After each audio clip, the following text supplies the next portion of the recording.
Eat, Drink, DFW from the Dallas Morning News is made possible by Central Market.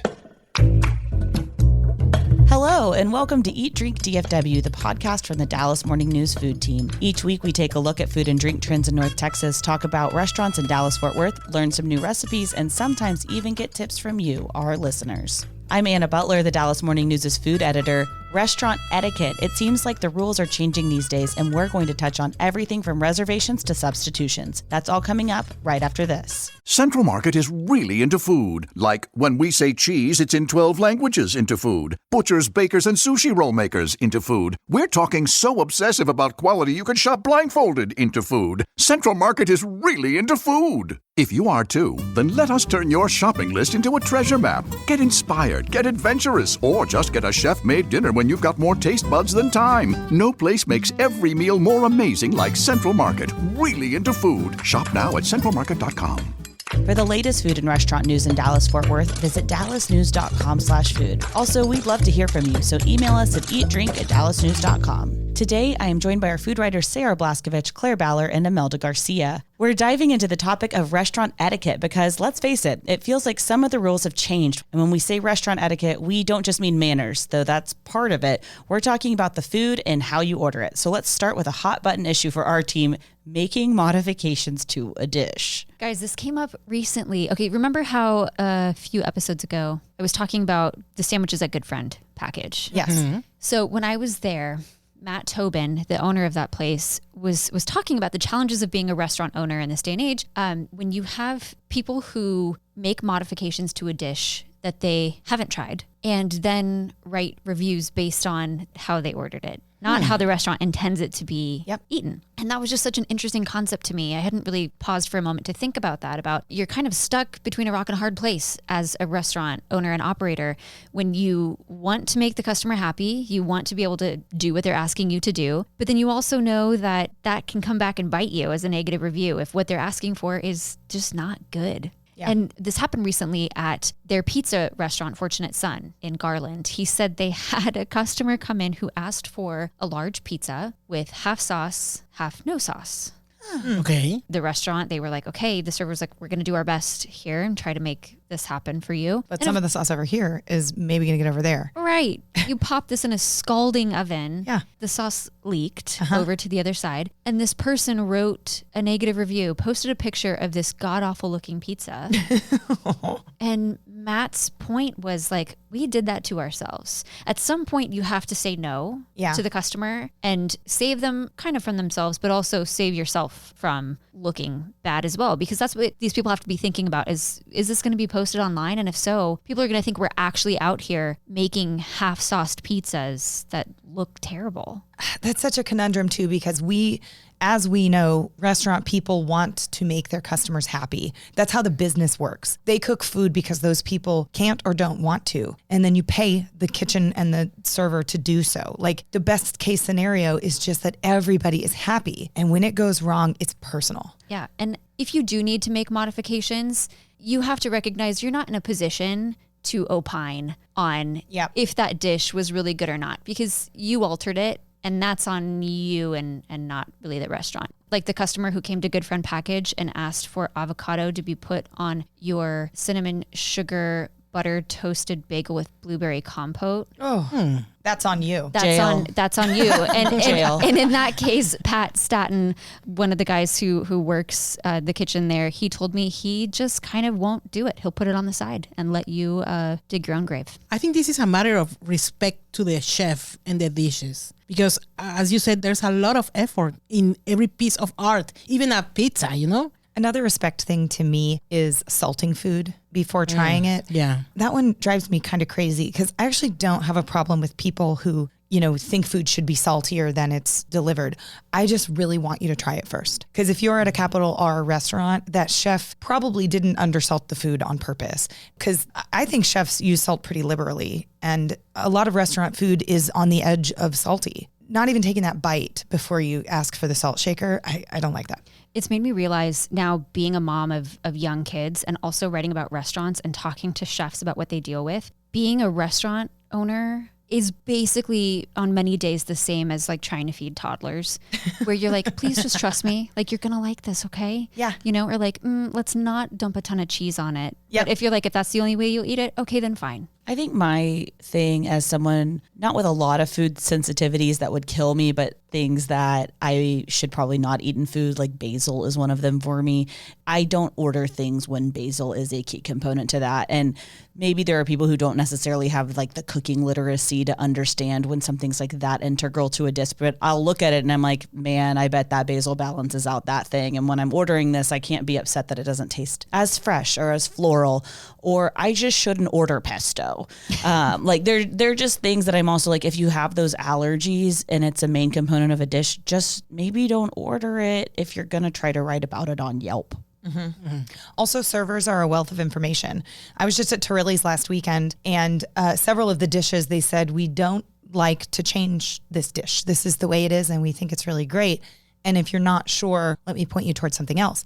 So interestingly, I ordered a dish that had angel hair pasta, but I asked the server, I said, I really strongly prefer fettuccine. It's just a personal preference. What do you think about swapping those two pastas, but keeping all the rest of the dish the same? And the server said, I think that sounds like a great swap. And they brought me the dish with the fettuccine instead of the angel hair pasta. And I loved it. I opened the door for her to say, terrible idea. She didn't. And so I went with what I wanted and ended up really happy. But servers know that menu. They've eaten the food. They make pretty good recommendations. And that's the other thing to tap into is use that person's expertise. Okay, Imelda, what's your restaurant pet peeve? Guys, everybody is taking a lot of photos for Instagram before eating, and it's annoying. You know, I like Instagram, but when I go with somebody that insists on taking like 635 photos before the first bite, I'm going to be waiting, and that's bad education, guys. I mean, you take one or two and that's it. And another thing that I have is, you know, when you share food, guys, there are some people that are stabbing you with their fork to get the last dumpling. There has to be some rules for that. See, I feel like my friends and I are like insufferably polite, where it's like, no, you have it. No, you have it. I think that maybe you should have it. And I wish that people were just like, I really liked that one. How about I get that one? You get that one. And I have a friend that we do that at Oishi, where it's like, you know, my thing over here is the Tribeca roll, and you really like the M&M roll. So like, let's go different paths at the end here. Yeah. Yeah, I mean, I'm with you, Imelda. I'm with both of you, actually. I think that you shouldn't stab somebody with a fork. But also, I think the person who liked it best should get dibs. They just shouldn't get dibs on everything, because then I'm like, you better not be trying to go halvesies with me on this. And what about the photos? I 100% take pictures of food, Imelda. That being said, I don't expect other people's food to be in my photos unless it's my significant other and I make him wait. So I'm a big flat lay person, so I like get a little aerial and then we like move on. But sometimes certain restaurants, horrible lighting, and that's just not a justice to post that online. I feel that for me, I take a lot of photos of food, but if I get to picture number 3 or 4 and it's looking rough, that is what it is. Okay, Sarah, do you have a pet peeve? I do, and it's around reservations. We've talked a lot about how Dallas-Fort Worth is a reservations town. So if we make a reservation, people do need to show up on time. I have heard a lot of chef owners talk about people making more than one reservation. Let's say you make one on Resi and one on Open Table. So it will allow you to make 2 at the same time. And then you don't cancel one maybe at all, or with enough time for that restaurant to recognize that table is going to be open. You know, let's think about this for a second. If somebody made a meeting with you and then didn't show up, what if people did that for your entire workday? You know, that's how restaurants operate. It is nice to have some tables open for walk-ins, but if you say you're going to a restaurant, be there and be there on time. And I think I'm especially sensitive to this because in my friend group and in my family, I'm the one who makes those reservations because thankfully they let me pick. So, you know, not only have we told a restaurant we're going to be somewhere, we've told them I'm going to be there because I put my name on it. And so it's a little bit of a respect and a pride thing. You know, if I say I'm going to be somewhere, I will. And so I implore other people making reservations to honor them or to cancel them 24 hours or more in advance so that restaurant can fill it with somebody else. Do you think that changed when restaurants charge you in advance or if you don't show up? Yes, I do. Now, I also think that charging for that reservation makes some people not go there at all.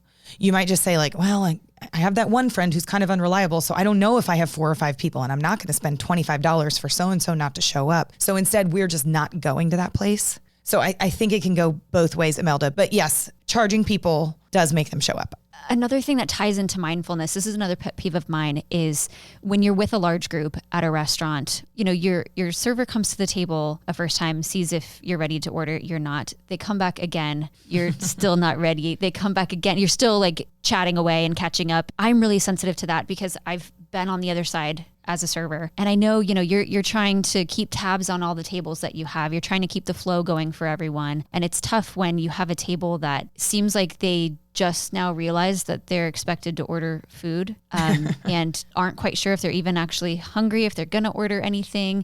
That's okay in some places, but especially if you're at a restaurant that's really busy, it's popular, people are waiting for tables. That's something that irks me is when people aren't ready to order and kind of drag out that process. I think mine goes hand in hand with that, Claire, because I'll go to a restaurant with a larger group and then people start asking where the food is. And it's like, one, we put in our very large group order 30 minutes ago and we'd sat down at 6. Now it's 6:30 by the time we're ordering. That means there's that many more tables in front of us during a more popular dinner time. I think that there's a modicum of civility that comes along with people being patient. Yeah, this also reminds me that the best restaurant customers have worked in a restaurant before. We've talked about this. The last time I worked in a restaurant, I was in college, and that was kind of a long time ago. So you don't even have to have worked in a restaurant recently, but just getting a view of the way a kitchen works, what it means to the people accepting the tips. I was a server. Tips really mattered to me, right? And now we can better empathize with people receiving our tips when we sit in a restaurant. We can also empathize with a kitchen worker who gets our dish a little bit wrong. How do you handle that? I just think anybody who hasn't worked in a restaurant should watch The Bear and then think hard about how that works before you order at your next restaurant. Also, that feeling when you're with a group at dinner and there's like no group leader who's making the call and everyone's so passive and is like, I don't know, do we want to get anything to start with? I don't know. Oh my gosh, the feeling dealing with that as a server is the most aggravating. Also, if you're a diner and someone is too much of a leader and they're like, we're going to get 5 crudos and like 3, and I'm like, it's not even like about the money. I will tell you, like 10, 15 years ago, it was about the money when I was living in New York and I was in culinary school and working for a like tiny travel magazine and they were working at hedge funds. And I was like, I can't afford that. I was getting a side salad for a reason and like gonna like tip generously to like pay the rent on my seat. To this day, it irks me because I'm like, I don't want to pay for that. Or like, I don't even like what you ordered. And so there is like a funny balance with that kind of thing as a diner when you're doing group dining and like someone's like too much of a leader and then also doesn't pick up the tab for it. Cause I'm like, I'll order a group something and I'm like, I just really wanted to try that dip. Yeah. And then you pay for the dip. And then I pay for the dip. Yeah, great point. We do know that we're not the only people who feel this way. We actually talked to a few local chefs and we will hear from them when we come back right after this. Central Market is really into food, like fish flown in so fresh it still has jet lag into food. Our sourdough starter has been around since grunge was a thing into food. We're talking more prime cuts than a greatest hits album into food. Central Market is really into food. If you are too, then we're the HQ for you. Whether you're a make every recipe in the cookbook foodie or a my favorite recipe is reheat type who just digs the delectable, no place makes every day more delicious like Central Market. Really into food. Shop now at centralmarket.com. Welcome back. In just a minute, we are going to hear from some local chefs about their guest horror stories. But first, we would love it if you help spread the word about our podcast. If you like it, please tell your friends or anyone you think would appreciate all the important information we share each week. It would mean the world to us. So we have some chef friends that have called in with their own restaurant pet peeves of sorts, and we're going to listen to these. This is Matt Gottlieb from Western Edition Restaurant Group. We have Il Bracco and Bobby's Airway Grill in Dallas. And the best story that I can think of that's appropriate for this forum, at least, is when we opened Il Bracco, probably about 2 months after opening. A server came up to me and said that he had a guest that was lactose intolerant and gluten intolerant and wanted to get the eggplant parmesan. And I thought about it and we said, the breading and the cheese and the eggplant parmesan are pretty integral. Those are 2 of the 4 main ingredients. So did you talk to them about what other things that we could do? And they said yes, but the guest insisted that they really wanted the eggplant parm. I said, are they a vegetarian? And they said, no. I said, okay, I'll go over and I'll talk to the guest. I went and talked to the guest, who was quite annoyed at this point that we weren't just conceding to her request. And I said, hey, just want to make sure that you enjoy your meal. And unfortunately, I really don't think the eggplant parm will work without the breading or the cheese. Those are really crucial parts of not only the flavor of the dish, but the cooking of the dish. Eggplant is like a sponge, and it's just going to, soak up the oil when we cook it without the breading. And the guest said, no, I've had it before in other restaurants. Everyone else can do it for me. I don't understand why this is a problem. And I said, look, it's not a problem. I just want you to enjoy your meal. I said, am I correct that you're not a vegetarian? There are other things on the menu. They said, yes. I said, great. You could have the roast chicken. You could have salmon. You could have sea bass. You could have any of the steaks. We even have gluten-free pasta if you want to have the pasta. And she said, no, I just want the eggplant parm. I said, okay, we'll do our best. And we went off to make her food. And we made it very carefully. We tried to make it as great as possible, plated it beautifully as much as we could without the usual cheese and everything. And I had the server take the food out to the table. And I said, please go check on them after 60 seconds, make sure she's enjoying it. Server goes by 60 seconds later and walks right back up to me in the kitchen and says, she didn't like it. She said this was disgusting. She can't believe that we would send out food like that, and she wants the roast chicken. We try to be accommodating. We say the guest is always right, but sometimes you just have that gut feeling that you know better, and you try to do the right thing, but it ends up biting you in the rear at the end. People just think they know best and treat our restaurant like their own kitchen. Oh, man. Sorry, guys. That is horrible. Yeah. Yeah. I wouldn't be friends with this person if I'd gone to this restaurant with them after this interaction. I'm not joking. I'm not being facetious. I'd be like, there is actually something wrong with you if you cannot take expert advice. It's like going to the doctor and the doctor's like, hey, we think you have this. And you're like, I really don't think I do. Now give me this med. And then you come back and you end up having what the doctor said. Yeah. I love the I've had it before comment. Like, I've done this at another restaurant and it worked there. I've terrorized other restaurants. Yeah, so it's going to work here too. It's like, what? I feel like she was a mean girl in high school, and I've decided it was a woman. That's actually probably really horrible. And I think this is scary for the restaurants because imagine this in social media. It's a nightmare because, they are doing their best in the restaurant, but outside it's too complicated. Yeah, that's exactly what we were just talking about with Matt Tobin at Good Friend Package. And it sounds like it's something that our next guest has also dealt with. Hi, it's Uno from Red State Station Street Food and Chef Uno Catering. I've got a great story about our Damn noodles. Our Damn noodles are called Damn because it's damn coming in. The second damn, it's the next morning. It's made with Szechuan peppercorn, which has a numbing sensation. It's almost like a swarm of bees have stung the inside of your mouth and your taste buds, but you keep on eating it because it's so addictively hot. And we also make the chili oil in-house, and the Szechuan peppercorn is infused in the chili oil, so you can only imagine how magnified this flavor is. So we had a guest come in and ask us how spicy it is. We always tell them on a scale of 1 to 5, it's a 5+. And she orders it, and she comes back and she goes, this is inedible. No one could possibly eat this. Of course, we refund her the money for it. And then she gives us a 1-star review on Yelp as a result of this. And so we've now named a new noodle dish on there. Instead of calling it Damn noodles, we now call it the Wimpy Nudes. We did have somebody order from Uber Eats and give us another 1-star review as of this last weekend. She said it was so hot, it was inedible. It's called damn, like you're cussing, right? For a reason. This only happened to my mom, My mom will be like, I need more chilito. Yes. I can't fathom eating something that's too spicy for me and turning around and saying it's the restaurant's fault. Mm-hmm. I just don't understand ordering something the spiciest it can be without knowing what that Richter scale is. So for instance, when I order Indian food at a new restaurant, I start with probably a 2, a mild. So I know what that means, because if the mild is still kind of getting me a little bit, I'm like, okay, you probably don't want to go past a 3 or a moderate. You need a Richter scale before you decide to order something at its most extreme temperature. And also if you order a 5+, don't be surprised that it's spicy. Mm-hmm. Yeah. Yeah. I love spicy food. 5+, 5 out of 5, that's too many. If you order a 5+, you know how it's going to feel, like she said, going in and coming out. You're just signing up for that. Yeah. Yes. Also, we do need to reflect on Chef Uno's point that then this person was vindictive enough to do something on social media. I know that if you've been wronged by a restaurant, that is a place you can go. It's never been a place that I've gone. just the idea that you could go on the internet and nobody needs to know who you are necessarily. And you can say all kinds of searing, awful things about a business. And we all know these restaurant owners who read every single one of those reviews. And the ones that make good points, they take them to heart. I know they do.